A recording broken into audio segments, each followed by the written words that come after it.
Hello, everybody, and welcome to episode 3. Oh my gosh! Wow. 3 episodes already. Yeah. I haven't killed my father. Oh, small mercies. Small mercies. I'm only joking. Dad, firstly, how are you? I'm good. Thank you. Feeling good? I'm feeling great. Yeah. Mm-hmm. Look a little tired. Oh, no. I'm good. Sure. I'm good. You sleep I'm okay? good. Yes, I did. Okay. Let me do the rest of the welcome, and I'll come back to you. Okay. To everybody watching at home, thank you firstly so much for all of your interaction with the content, the little comical pieces. I spoke to my little brother last night. Okay. Have you seen the family WhatsApp? No, not yet. Yeah, check it. Check it. But we've just loved all of your reactions, your comments. Please keep them coming. Like, subscribe, share. At Bishop L.A. Williams, Instagram, TikTok, YouTube. I'm enjoying what's happening, and we've got some other small little what I call content snacks coming for you all. So please look out for those, and we're gonna keep trying to give you these good conversations and that good content. Indeed. Firstly, I have to say, what you spoke about last week was amazing. Okay. And why do you sound so surprised? I'm not sure why I'm so surprised. Well, this is a nice place to start, actually. I think it's quite normal to have that kind of information going out. What's normal to have that kind of information going out? Good information. Yeah, but that doesn't explain your surprise. No, it doesn't actually. It doesn't. You're good at answering questions and not answering them, but because you forget I'm your iOS update, my brain goes, you know, he's not answering this, right? And I'm like, oh, don't worry, brain. I'm fully aware. We're gonna come right back around and be like, do you want to answer the question now? Why are you so surprised in moments like that? In fact, actually, let me coin it better. Yes, I think it's a bit better. Why does your own greatness surprise you? It doesn't surprise me. I think when it comes at you without notice, then I think that's where it is a bit surprising. Can I ask you a question? Sure.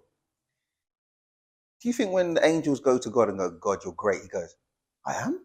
And I'm not trying to say you're God, but I mean, I hope not. I hope not. I hope not. Indeed. But do you understand what I'm saying, Dad? Yes. Or when the stars go to the moon, go, you're really bright. The moon goes, me? Bright? I wonder why he enjoy being told he's great. Who? God. Because he is. That's right. But he's not surprised, Dad. And I just, no, it really took me back, because for a second there, I was telling you, and then you're like, okay. And it was the same kind of okay used for Wallace. No, you got me into trouble. I didn't get you into trouble. You did. You got you into trouble. You got now I've got to go and have a good conversation with him and put things in perspective. But I will say this. I sat there and I said to myself, because we were having a little message, and I actually checked with him before I put the content out. I said, listen, Jamal did this. Yes. So firstly, I recused myself from any type of judgment. I said, this is what Jamal did. Right. I want to make sure you're okay with it. Dad, he found it hilarious. He thought it was brilliant. But at the same time, I was like, why would Dad do that? And I said, listen, he goes, no. Just make sure you put it in the family group chat after you've posted it. So I said, I'll do it. So I put it in there, but I was waiting to see how he was with you, because I've got another little picture of him. Okay. If you see that, you'll be like, Stones whilst living in a glass house, Indeed, exactly. So I watched yesterday and he wasn't too bad, but I'm letting you off the hook. Why are you so surprised by your own greatness?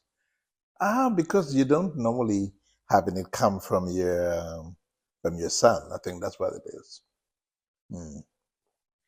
We're going to talk about marriage, but I am going to segue into this. That has nothing to do with marriage, I can assure you that. You're not used to hearing comments that allude to your greatness coming from your son. Yes. Would you like to take a moment and reflect on the previous said statement before you double down on that? Now, what's son? I could have been talking about SUN. See. When has the sun spoken to anybody, Dad? When has the SUN sun? Do you know what? Because I know you've got no place to back into. Really? Mhm. Now, have you not heard about the Son of Righteousness? Yeah. Rising with healing in his wings. Right. And who do you think that is? So you're surprised when Jesus tells you that you're great? Well, you see, that is it. Dad, You see what I mean? let me tell you what I think. I think that greatness to a great man can become so normal that he desensitizes himself to the power of his own gift. See, that is very well put. I know. I couldn't put it better myself. I know. Unless I try. But take it in. No, I'm being serious. I do take it in. I do. I think you've been great for so long that you're desensitized to it. So that when you do hear it, and for a minute, because you know that what you are is divinely given. Yes. There's no basis of it where you're trying to patent what you know you're a custodian of. Right. I think that's a great way of putting it. And is that why you cut me off? No. Yeah, it is. I say it's a great way. Because you don't enjoy being told how good you are. No. It makes you feel weird. No, it does, because it makes me feel weird. I don't like it. It makes me feel very, very uncomfortable. I need to get out of the room. I'm like, no, it's all good, it's all good. Look at that plant over there, it's great. No, but I think you hit the point right there when you said that because the gifts that's given to you, it is divinely given, and therefore all credit in reality goes to God. And I think that's why I'm never in a hurry to see anything except God's favor and God's goodness. So that's perhaps the reason for that reaction. That's the best answer you could have given without practicing one. There you go.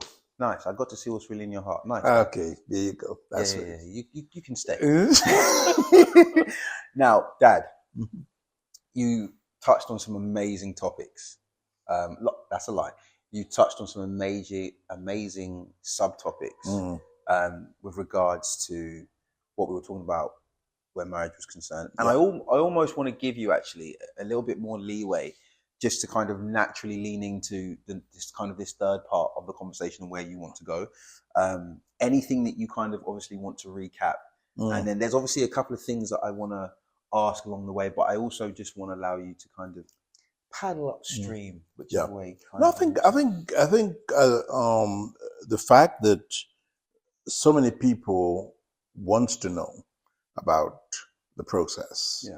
I think it is good that you ask, you put yourself in this situation or in their position and ask what you think they would be wanting to know. Wow. And I think that would be very helpful because looking at the comments, some of the comments, really, you can see that people find it was very beneficial to them. And it's almost to the point where you were asking questions that they would have loved to ask. It's funny you say that because there was a couple of things that really stood out to me that I felt like people grabbed hold of. Friendship. Yeah. If you don't have it in its entire form, how do you develop that within your relationship? Right. I also felt like there was a lot of people, and even just kind of friends that would message me, conflict resolution. Indeed. How do you sometimes, I don't want to say this way it is, I almost felt like some of the messages I was getting is like, I pressed the nuclear and I shouldn't have. And I'm kind of dealing with a Chernobyl, but is there any way it can be saved? So I wanted to look at conflict resolution, Dad, and one leaving one's proverbial flag in order to come into a middle ground, right? To look and to share perspective, to maybe develop compromise or solution, right? Those two I'd say are kind of maybe the biggest ones that kind of stood out to me, and obviously whichever way you want to kind of pick it up from what we were speaking about before. Now, one of the things when we talk about the 7 principles of love, what are they? And I know I've fully put you on the spot there. No, it's not that. No, it's not you put me on the spot. I mean, I know them, isn't it? So number 1, connectivity. Oh, so Mo, Dot, dot, dot, dot, dot, dot, dot, dot, No. dot. We're going to get ourselves a free book here, Mo. I'm only going to stop at number 2. I think, look, give 3 of them. Mm. And then obviously we know there's another 4. Right. And then at the appointed time, because I know something they don't know, right, we can then reveal the other 4, right? Yes. So the first 3 principles of love are, number 1, connectivity. Connectivity, yes. Quickly, Dad, your definition of connectivity within love. It's two spirit connecting together. Yes, I mean, because the essence of love is a spirit thing. We said it's a spirit thing. Perfect. So therefore, two spirit are the best indicators and the best, they know whether or not there is genuine love. And it's not just something that's emotional and psychological. And so therefore connectivity, vital. And I mean, it's not based on any of the sensual stuff that so many people gravitate to. When you say sensual, what does that mean? For example, the 5 senses. Okay. What you see, what you hear, what you see, what you see. What you see, what you taste, what you smell. Exactly. So the 5 senses. So it transcends that. Right. And that's what makes it so powerful when it's genuine. Right. In other words, when 2 people genuinely connected, and if one doesn't allow their head to rule their spirit, then you're looking at a relationship that will last forever. Yeah. Now, if you allow your head to rule your spirit, in other words, your emotion and opinions and all sorts, to rule your spirit, then you'll find you'll attach yourself to someone or some things that down the road you realize it's a mistake. Right. Because the emotion changes. It wears out. The spirit don't. So unconditional love is produced within the spirit, not the head. Absolutely. And most people try and get their head around, I'm going to love, because we're not wired, Dad, to love in that way. Indeed. So we're reflecting a divine thing that's come from our Creator. Absolutely. Wow. And because we're not trained or taught spiritual things, right, we are mainly taught natural intellectual and natural things. Emotional things. Exactly. Right. So that's where many people find themselves lacking in that area of knowledge. So you have connectivity. Principle number 2. No, you did amazing. I was going to stop you and be like, you're giving away the whole course. Then you have communication. And big C. Yes, exactly. So therefore, communication is absolutely necessary in whatever area you find yourself, whether it's political, whether it is environmental, or whether it is within the emotional of relationship. You see, communication. So when countries are at war, they have peace sitting down, peace treaties to sit down and talk about etc. Communication. As long as there is a possibility of talking, there's a hope that they're going to resolve the situation. The problem comes when people are not talking. Yeah, you see what I mean? And that is what is the most challenging and difficult of most people's relationship, is that something happened and communication shut down completely. Absolutely. So it really then become a messy affair. Dad, I've looked at 2 things I want to just mention very quickly. I've always looked at the oak tree when it becomes the mighty oak. Right. And I've always seen communication a bit like the oak tree in its fullness, because it then becomes a habitat for such a wide ecosystem. Absolutely. But where I think sometimes a lot of people maybe don't get the full fruits and benefits of it is that it takes a lot of protection from seed to sapling to small tree to it getting to that level. And I was having some quiet time a couple of mornings ago, and I had this thought where the kind of saying came to me that listening is the least mastered, yet most effective form of defense and attack. Because what it allows you to do is to hear where a person's heart and mind may be. Indeed. And to assimilate if you can bridge the gap, or if you even have the capacity to understand. Mm. And in the same way, it also allows you to be on the front foot, because whilst listening, if you're listening in the right intention, you can follow what I call the thread lines. Of course. From what the manifestation of the conversation is to the root of the heart intention of what it needs to be. Exactly. What I would say to most people is the concept of expectation versus cultivation. Wow. Yeah, you mentioned that actually. Yeah.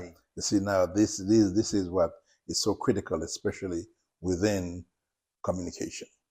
You see, now to bring that acorn seed to the mighty oak, it needs nurturing. Yes. And that's what communication ought to be doing from the onset.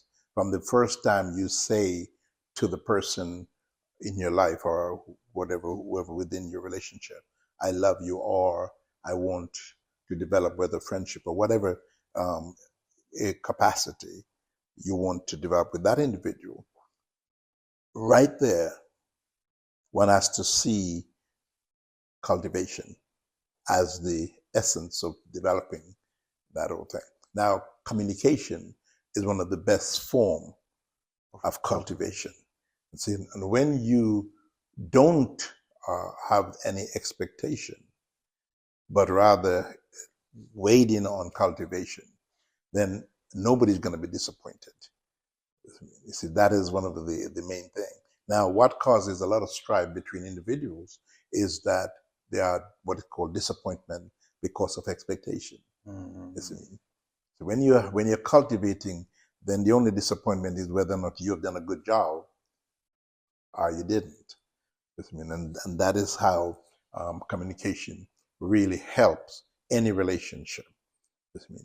When you take it in that format, then you're always going to come out as a winner for both, because nobody's on the same level, no matter how you try. Everybody's at different level, and so cultivation, and it's not just coming from one side; it is reciprocating. So you cultivate, they're cultivating, and that is what is going to make it so successful. Can I ask you a question? Sure. If teaching through example is more effective than teaching through instruction,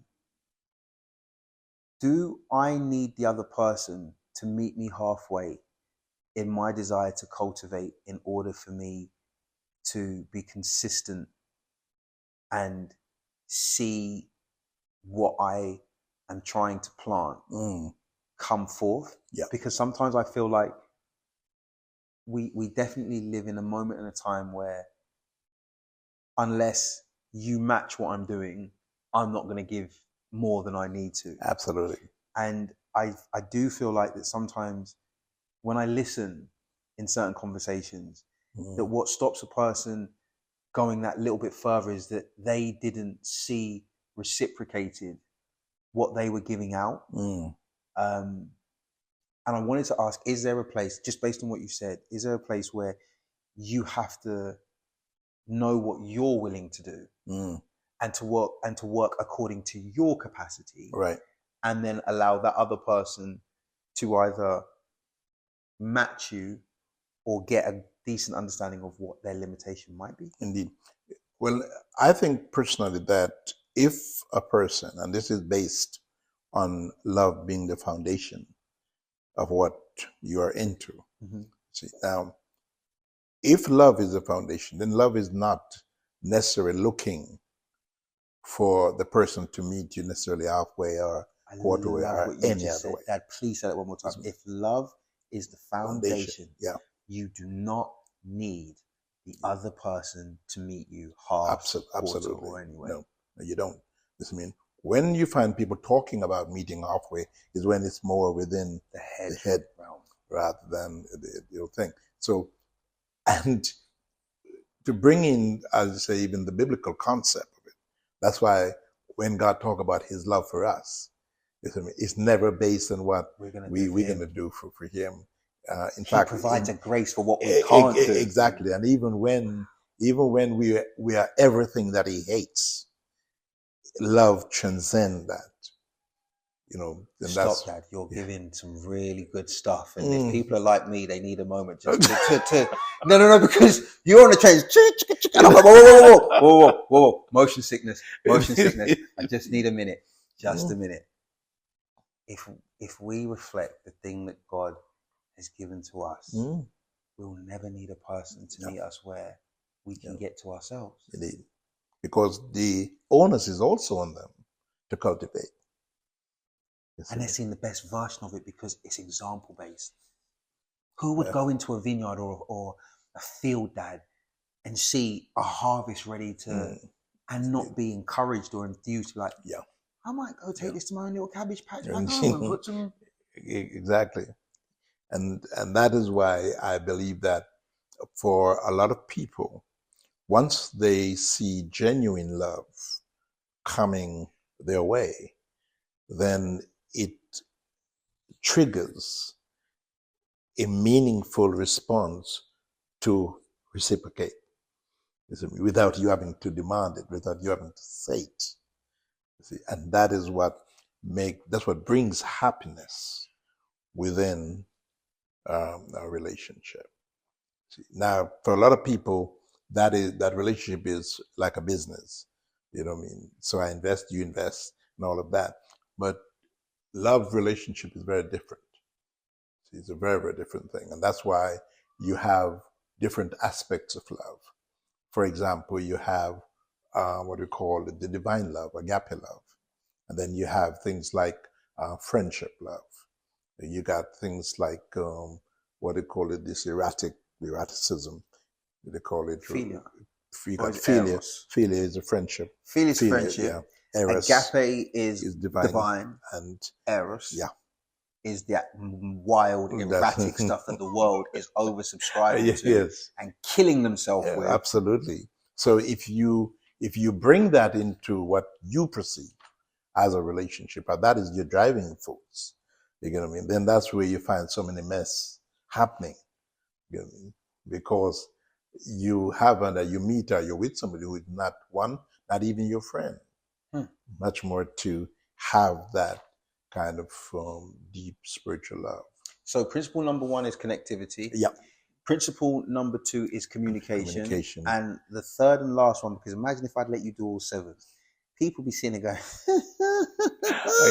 thank you very much. Yeah. Professionalism. Oh, this is very interesting. No, because I wouldn't necessarily sit there and go, professionalism is a principle of love. So I'm interested for you to break that out and for me to understand that. Okay, let's say, for example, we are talking here. Yeah. While some is listening to what we're saying, there are others having all kind of other observation. Like your haircut, for example. What's wrong with my haircut? And I'm doing anything wrong with it. What about your haircut? I'm just saying that they will be looking at it. Wait there, very quickly. A2D, Winery Road, the Baresi brothers. Boys, gotcha. As you're saying, my haircut. Make sure that we get paid for this advert. Okay. So immediately, I mean, it looks sharp, and whatever else they did to you, I'm not sure. What do you mean, whatever else they did to me? I can see some dodgy kind of stuff going on with your eyebrows. You keep using the word dodgy. What's dodgy? Firstly, no one touched my eyebrows. No one touched my eyebrows. Are you sure? You look a little bit straight to me, Never mind. We won't go there. Okay. So, but generally... No, because what you just said is inflammatory. No, we have to... No one lines or does their eyebrows. Are you sure? Why are you hating my mother's genetics? No. No, because you said this the other day. No. What did I say? We were at the dinner table, and I said, "Oh, Mum," because her friend came to the Windrush event, right? And I said, I could see at first it was weird to me because he was looking at me very intently in the face. And I was like, I've never seen this old man. Why is he looking at me? And then I said to my mum, Mum, I realized he was seeing you because I look just like my mum. Right. I act like my father.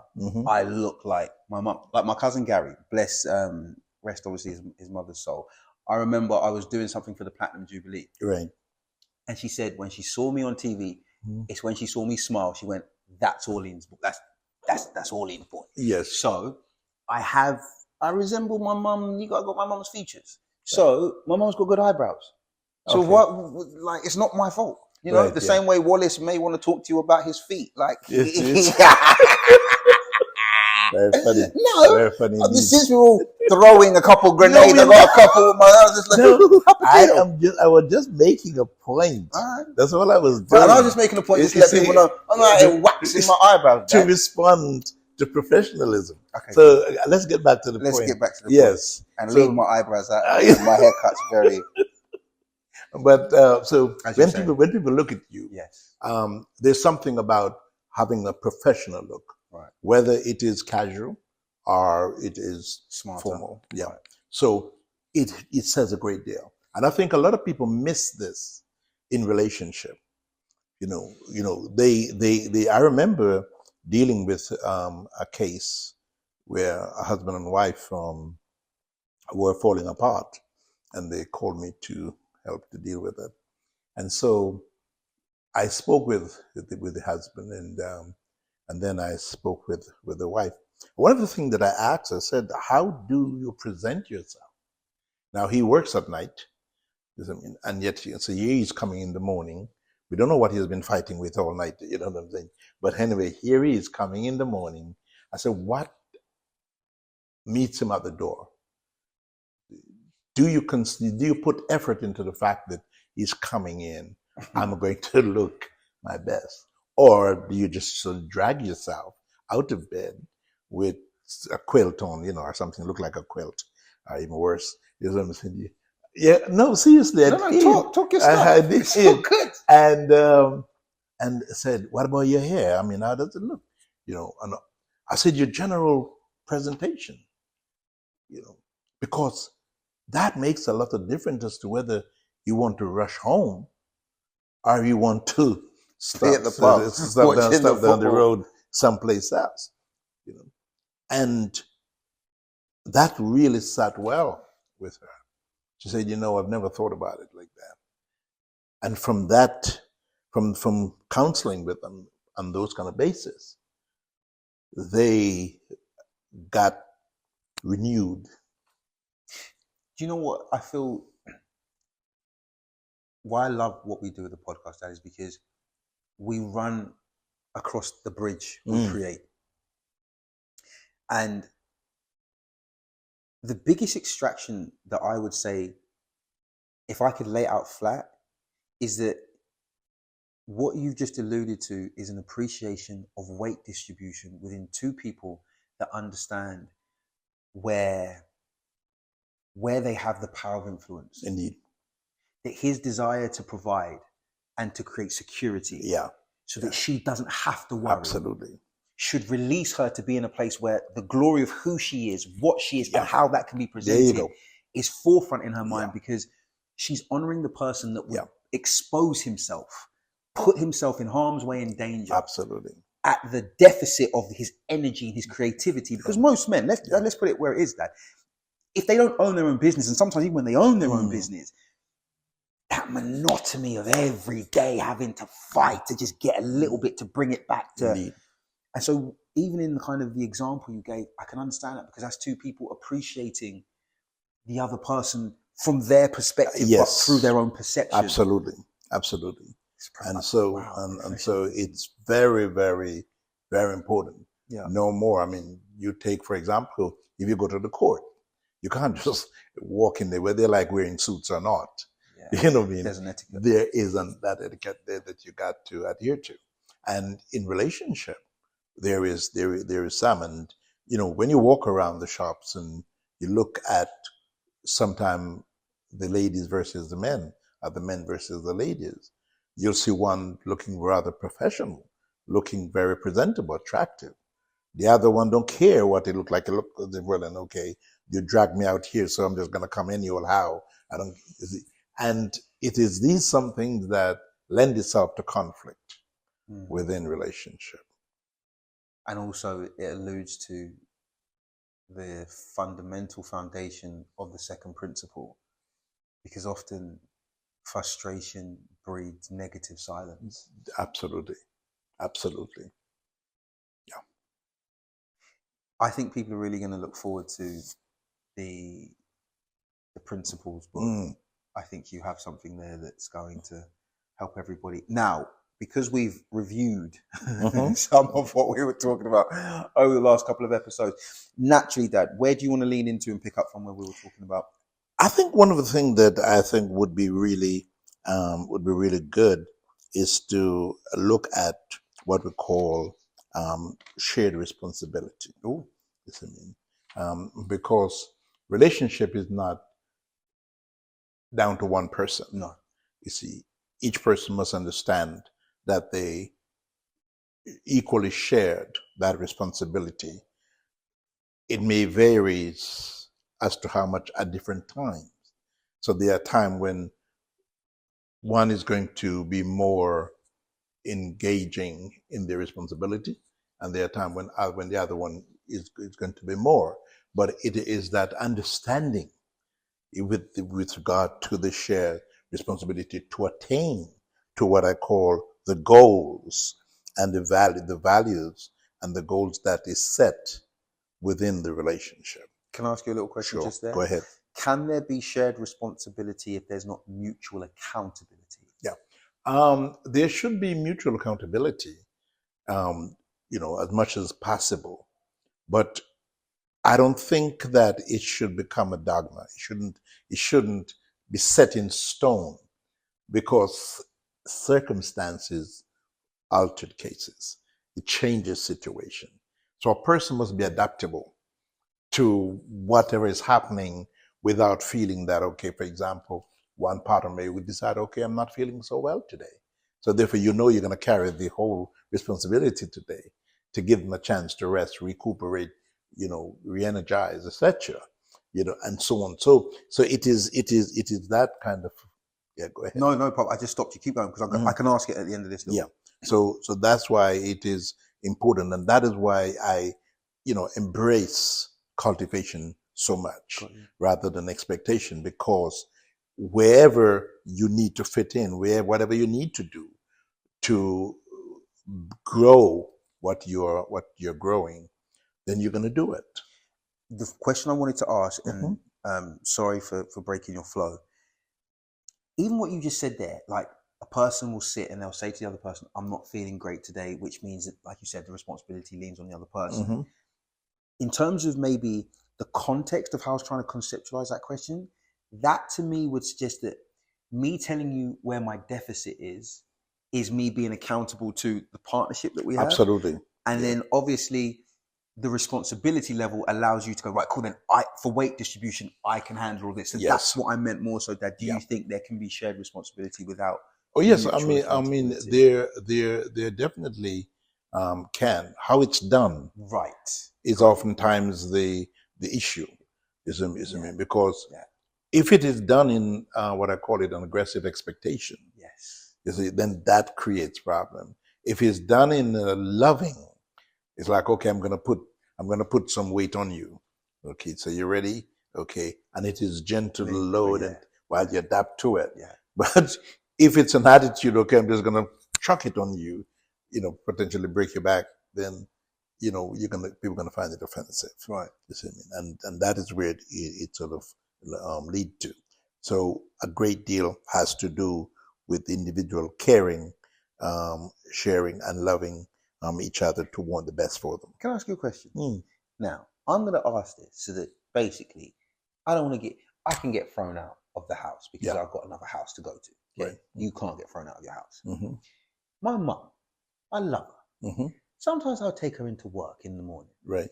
Now, I will say to my mum at the weekend, Mum, you just tell me what your week looks like. I am here to lessen that load.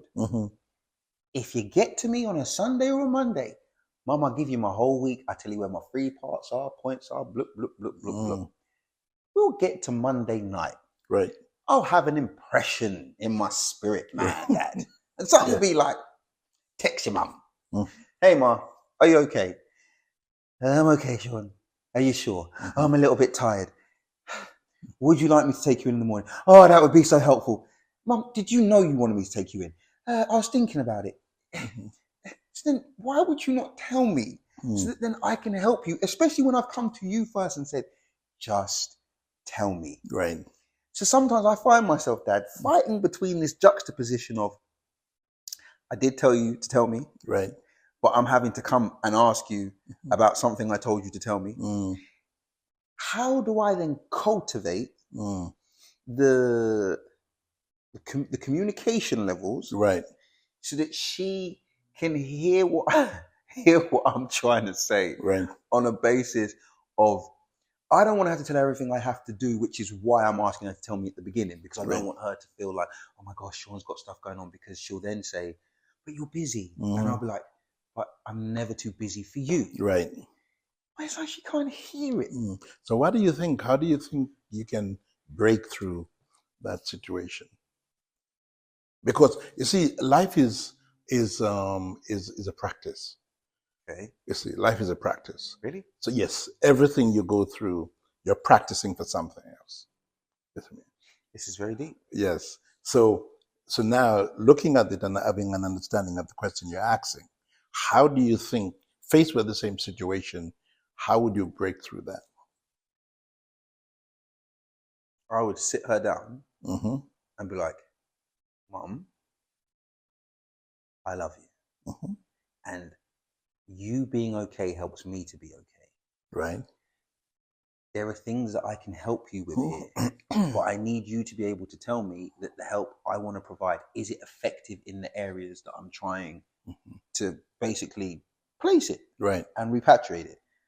I'm then going to need to trust that she feels open enough to tell me where I can be better for her. Right. So in terms of cultivation, because now you're having to cultivate something that you may perceive not in a person. Right. Okay. So how are you going to cultivate that? By showing her in myself the thing that I want her to do. Okay. But that's not the right answer. Otherwise, you would have got like, your face was like, no. I saw that it was good information, because you were like, he's right, but it's not the right.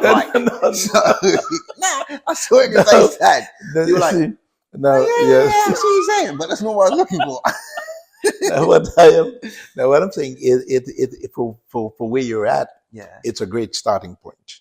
Okay. You haven't completed yet, but it's a great starting point. Of course I haven't completed. I'm exactly. So, but that's what I said. It's a great starting point. And plus, point. I'm just trying to get my mum into work and to get back home. But of course, she is a practice. Yeah, I get it. There you go. What's the answer? Is what you just said. So I was right. Yeah, so communication. That's what we've been saying. The power of communication. Then why didn't you give me the big, like, well done? Yeah, that was good. You gave me like the cautious, like. It's a starting point. You're getting there. You're learning. And that is why everything that happens within your life, as I said, is to help you to deal with issues and responsibilities that's coming. And that's where we talk about responsibilities and leads to the shared values. We'll talk about, again, emotional maturity. Because everyone is at a different stage of their emotional development. And it's what you do and how you do it that is going to bring people forward, or you can keep them in the past. Don't say another word. That was brilliant. You've inspired me. I'm going to start Communication Mondays with Mum. She finishes prayer meeting at 6:45 a.m. I should really be in prayer meeting as well. Absolutely. All right, Dad. Yes.